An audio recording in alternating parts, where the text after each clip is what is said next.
E Domingos Brazão, suspeitos de matar a vereadora Marielle Franco e o motorista Anderson Gomes, também foi assassinado num ataque, eles estão sendo transferidos para outros presídios federais. Os dois irmãos estavam na Presidência Federal de Brasília e vão para outras unidades. Por isso, a gente vai chamar a Isabel Mega aqui no nosso telão do Brasil Meio-Dia para trazer as informações. Já era uma transferência esperada, mas ocorre já nesta semana, poucos dias depois da prisão. Essa dupla, assim como o delegado Rivaldo Barbosa, foram presos no domingo. Boa tarde, bem-vinda ao Brasil Meio-Dia, Isabel Mega.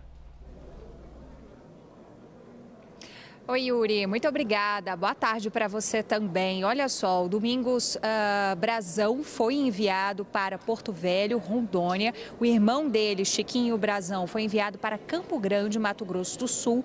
Os dois partiram aqui da capital federal no meio da manhã em aeronaves da Polícia Federal. E o único preso do último domingo, por determinação do ministro Alexandre de Moraes, que ficou aqui em Brasília, é o Rivaldo Barbosa, ex-chefe da Polícia Civil do Rio de Janeiro. Portanto, a partir de agora, cada um vai ficar numa localização diferente, sempre, obviamente, presídios federais.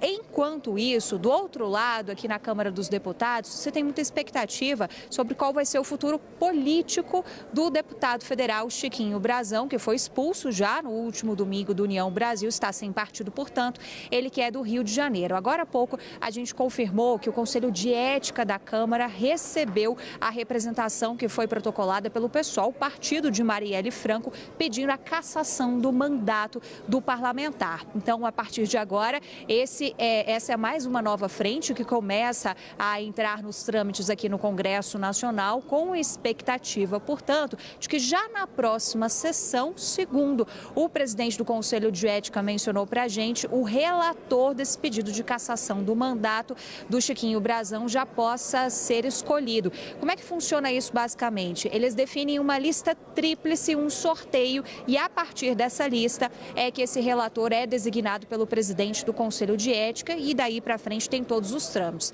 Paralelo a isso, tem ainda aquela expectativa da Comissão de Constituição e Justiça, que ainda precisa votar se mantém ou não a prisão do deputado. Ele segue preso, tanto é que foi transferido. Mas essa decisão do ministro Alexandre de Moraes precisa ser referendada aqui pela Câmara dos Deputados. Essa sessão da CCJ, como a gente já viu desde ontem, foi adiada. A análise deve acontecer somente no dia 10 de abril, segundo a presidente da comissão, a deputada Carolina Detoni.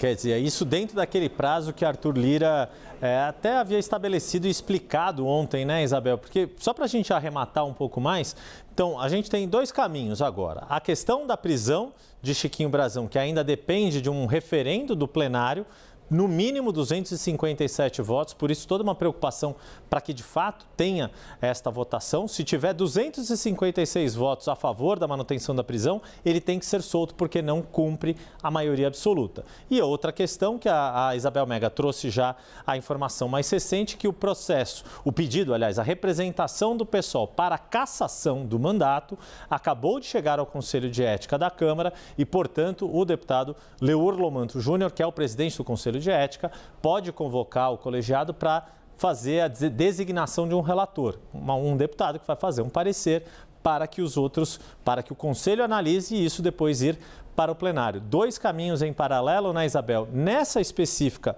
do Conselho de Ética, já tem alguma estimativa de quando isso deve ocorrer ou ainda não se tem esse prazo mais concreto? Yuri, a gente estava agora há pouco lá no Conselho de Ética e na abertura o presidente Leur Lomanto Júnior, que você mencionou, ele foi cobrado por parlamentares do PSOL, especificamente pelo Chico Alencar, que é o integrante do PSOL no Conselho de Ética, para dar celeridade a esse caso. Os parlamentares do PSOL estavam bastante indignados com o que eles estavam chamando de demora, do envio ali burocrático mesmo desse processo da Secretaria-Geral da Mesa para para o Conselho de Ética, dizendo, associando, inclusive, o que aconteceu ontem na CCJ ao adiamento, no sentido de que há um certo corporativismo de ficar se demorando tanto em coisas que seriam mais urgentes, como a prisão de um parlamentar e devido a toda a gravidade das acusações que são feitas, das suspeitas de que o Chiquinho Brazão teria sido o mandante do assassinato da Marielle Franco. Então, daqui para frente, o que acontece, segundo o relator mencionou no início da abertura da sessão de hoje do Conselho de Ética, que está em andamento ainda.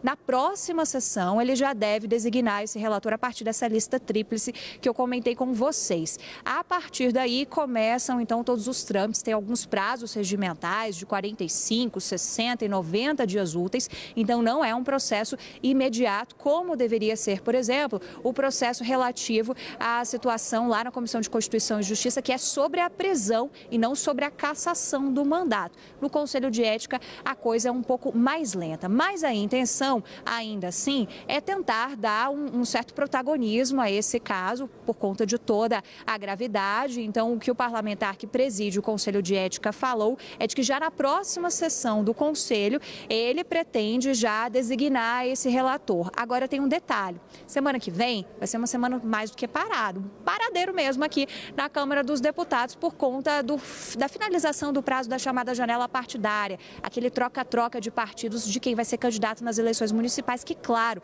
afeta muito o dia a dia dos deputados federais.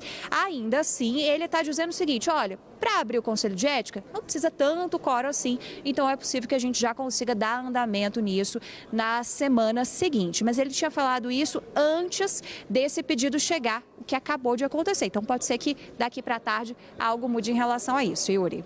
Isso é importante ter a Isabel Mega acompanhando passo a passo na cola ali de todos os colegiados e parlamentares que estão envolvidos na análise dessa questão envolvendo o deputado Chiquinho Brazão. Muito obrigado, Isabel Mega, direto ali do Salão Verde da Câmara dos Deputados em Brasília. Ainda sobre esse outro aspecto de ontem, essa reunião da Comissão de Constituição e Justiça causou bastante polêmica. Só trazer um bastidorzinho rápido aqui, porque houve um pedido ali, ficou explícito ali pelo deputado Gilson Marques, do Novo de Santa Catarina, esse pedido de vista que deu mais prazo, mas muita gente ficou brava com o PSOL, que a Isabel Mega mencionou, porque tinha havido um acordo político entre todas as bancadas, tanto que, diante da reação que acabou ali tendo muito forte de estranhamento em relação a esse pedido de vista, que havia sido acordado pela reunião de líderes, foi necessário que o próprio presidente da Câmara, Arthur Lira, fizesse um pronunciamento que ele fez no fim da tarde, esclarecendo que era só uma questão regimental e que não se tratava de nenhum tipo de espírito de corporativismo ou tentativa de passar pano para um deputado que é acusado de algo grave, ter mandado matar a vereadora Marielle Franco.